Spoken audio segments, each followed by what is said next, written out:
Okay, I'm back. I've been out for quite some time, but while I've been out, I've been thinking. So I'm going to ask you to think about these things. I have three major things that is on my heart and on my mind today. And the first one, I want to be brief. The first one is, I was thinking about when I was a lad growing up.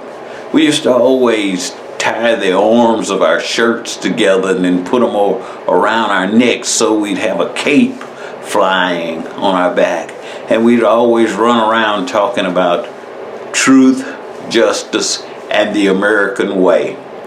We don't hear that anymore. I imagine some of you who are listening to this have probably never heard that phrase.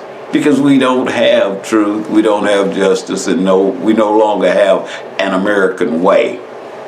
And that's how we will get to the conclusion of my rant. Think about this.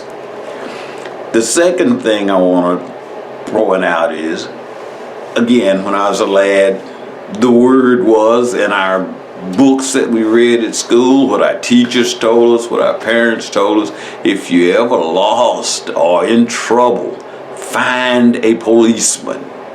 Nowadays, I'm assuming that they're telling especially little black children, run if you see the policeman, because they're just out there looking for black people to shoot. So I'm pointing out the switch or the change in the American way. The things that used to be valuable and meant something don't mean a thing anymore, and we don't even talk about it. So those are the first two things that I wanted to point out. But the third one is where I want to conclude, and I think it's most important because I know that God has a divine plan for His people, but the American people, nobody is fighting for you. If you're an American person today, nobody's fighting for you. And here is the point. The point is that we are in the process of defeat. Pay attention or just think back. Everybody, all of a sudden, for the last few years, has been a racist. If they don't do certain things, they're just racist. Everybody's a racist. It doesn't make any difference what color you are even now. If you don't say the right things, you're racist. That's to pit the races against each other. And we've been doing that. And we've been accepting it. Because I've been black all of my life, and I've always had ID, and I've always been able to vote. But now, if you're black, you're being deprived of your voting rights. Why? Because you don't have ID, or that you can't get to the polling place, or whatever they come up with. But I've been noticing that. And the black people are silent. The black people with a platform who could speak out and who could say, wait a minute, this is crazy. I got ID, I'm black, I've never been restricted from voting. So we just sit there and we listen to these things. And then we get that separation going again through the financial status of people. The rich won't pay their fair share, and the rich is taking everything from the poor, and the poor can't earn a good living because they don't make enough money. All of these things is crazy. And I would like to challenge anybody that wants to, just let's get together, and for every rich or millionaire or billionaire white person that you name, I'll name a black one. So the disparity is just in people doing what they want to do. If you want to be rich, you get rich. Because you go out and do what it takes to get rich. These are separations that the people throw out there, and we just gobble them up. Yeah, those rich people, and so forth. And then now, with this pandemic, a godsend for the enemy. Because now it's the vaxxed against the unvaxxed. If you're not vaxxed, you are a killer, you're a terrible person. Or the masked against the unmasked. You wear your mask. And we see on TV these people fighting on airplanes because another person didn't have their mask on. It is crazy how we allow the enemy to influence us and do exactly what he intends to do, to separate us. But we have to look at this one linchpin in the whole scheme of things. Our border is open. Our border is wide open. Nobody vaxxed, unvaxxed, a mask or no mask. None of that matters. But here's the thing.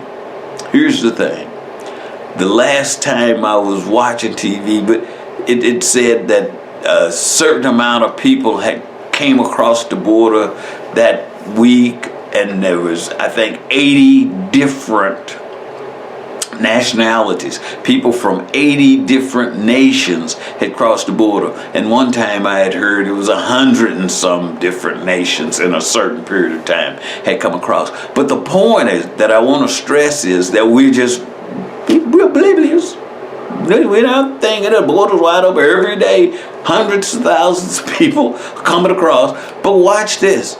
Each one of those nations that are coming across, they're bringing their culture. They're bringing their way of life. And we have already established that you do not have to assimilate into the American culture to live in this country.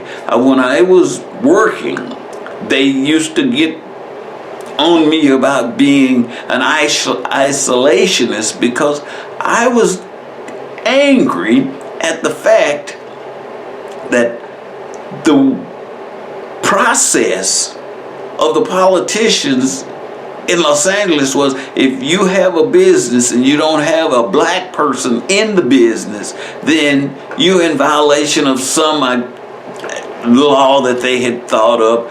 But they would cite you and threaten to close you down.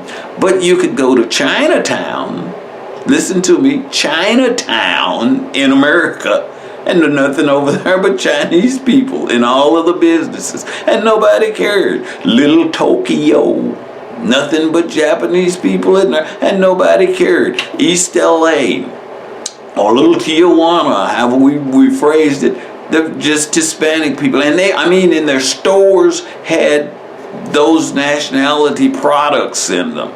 They didn't adhere to that rule that you had to have a minority in your business. And Koreatown, I'm saying this, and then up by Glendale, and in that area up in the Glendale, and was the Russian section. And then we had, in another section was the Vietnamese people, then the Thailanders, and everybody had their own section and everybody practiced their own culture. So what the point I'm trying to stress is that all of these cultures who are coming into America now are practicing their culture, so therefore there is no longer an American culture.